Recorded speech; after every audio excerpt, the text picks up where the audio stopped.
الإجراءات الصحية المطلوبة في مثل هكذا مواعيد كروية. الأهلي اليوم في مواجهة نادي بركان المغربي، لا أقول المفاجأة لأنه نادي نهضة بركان صنع الحدث في السنوات القليلة الماضية من خلال تتويجه بلقب كأس الكاف، ثم من خلال كذلك التألق على مستوى الدوري المحلي المغربي وثباته واستمراره واستقراره الفني والإداري، ولو أنه على مستوى التدريبي شهدت هكذا بسهولة بل بجهد كبير. ضربة الانطلاق أعطيت أهلاوية، الكرة البعيدة من محمد هاني، التغطية الدفاعية الرائعة هنا عن طريق يوسف دايو. أكثر مني ويعرفها أكثر مني، ولو أنه الأرقام من المفروض بالنسبة لمعلق خاصة في أحداث مثل هذه لا يجب أن نخطئ فيها ونجحف. حتى ثانية محاولة التوزيع في القائمة الثانية خطيرة، وما زالت الكرة أخرى والحارس بصعوبة. كرة أولى صعبة لعناصر النادي الأهلي وبالرأس التغطية الدفاعية من هنالك كان المجدي أفشى، كرة في العمق خطير، حسين دخل ما زال الشحات في رقم مساوي يرفع كرة القائمة الأول خطيرة. محمد هاني يطلبها عمرو السهيلية، محمد هاني كرة بعيدة في اتجاه حسين الشحات، رجع له محمد هاني والتوزيع والتصالحي بكر الهلالي. كورتو يبحث عن الثغرة، يرجع للخلف، تسديد اليو ديونغ، محاولة صعبة وخطيرة من اليو ديونغ المالي، كرة خطيرة، الدفاع، كرة جول وما زال كرة جول رقمه هيلة من حسين الشح. محمد شريف انطلق التوزيع في القائمة الثانية، كرة خطيرة بالراس من هنالك، ثاني على جهته اليمنى يخلق المساحات، يخلق المكاس على الجهه اليسرى، وضعيه تسلل الاملاك، الحكم يقول لا. يا يوسف دايو هنا من امام زهير العروبي الحكم مصطفى ينبغي. خطيره والدفاع يتدخل ويخرجها ركنيه اخرى يحتسبها حكم المباراه.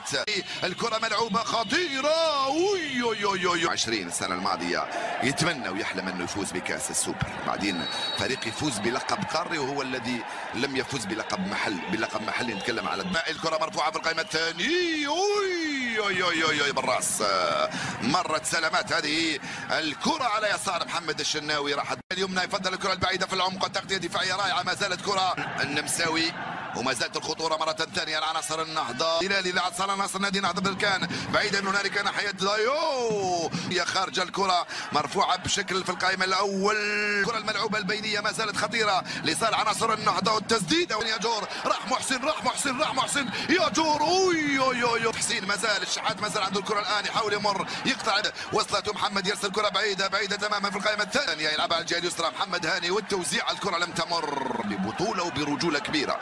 إقالته من نادي نهضة بركان حتى أصحح سهوا قلت إقالة بل هي استقالة من قبل أيمن، والكرة البعيدة خطيرة خطيرة مرة ثانية يا عمرو يا سلية، وضع التسلل كانت لمدة في المراوغة، حمد ادخل حمد، ماذا هنالك؟ الحكم يقول خطأ على وما ودم، يحاول من أمام محمد شريف، رجعت للخلف، البحث عن محسن يجر،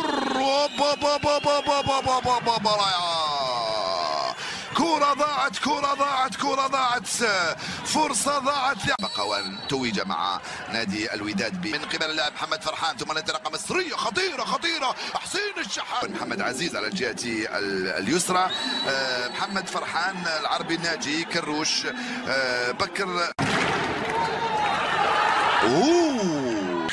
المدافع ياسر ابراهيم يخرج هذه الكره والسهله للكره مع محمد هاني في التوزيع والدفاع، يتدخل لعبه بينيه، ترجع له عمر مره ثانيه على الجهه اليسرى من هنالك واخرى، دور خطيره، يحاول يتوغل وبدر بنون في التغطيه، فائده فنيه كبيره جدا لانه ياسر ابراهيم وايمن اشرف لم يكونا سيئان خلال الشوط. طاهر محمد طاهر والتوزيعه بعيده كثير في القائمه الثانيه، بعيده خطيره، كره خطيره لصالح عناصر الاهلي، والتسديده جول، كره خطيره والتسديده وجول، اول الفارق يصنع في اللحظات الحاسمة.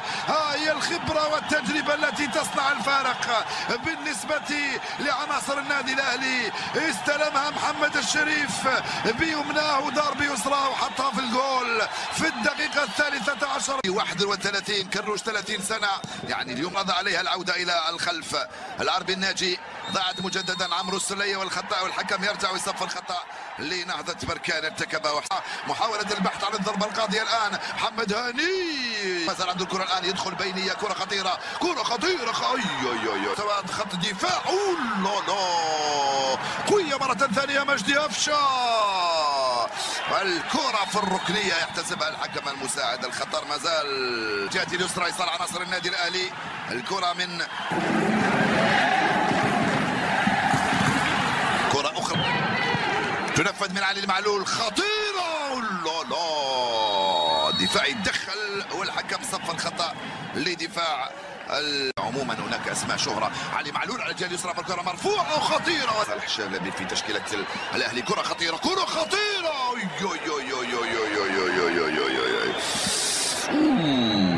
دخل كذلك زكريا حضرة. لا في خطأ هنا على المستوى العالمي، يقدروا يلعبوا خلفه لصالح عناصر نادي نهضة بركان في القائمة الأول. تغطية بالراس خطيرة وصول متأخر للبوركينابي يوسف دايو أمام محمد الشناوي، ويتلقى بطريقة لعبهم. صلاح محسن يحاول يمر يلعبها في محاولة التسديد، قوية التسديدة كان في موقع لا تعود يلعب اساسي على تراوري البوركينابي. لقى في هجمه خطيره وسريعه، كره في العمق خطيره بالراس والدفاع. لقى في اخذ محاوله التوغل خطيره والدفاع. هي كره خطيره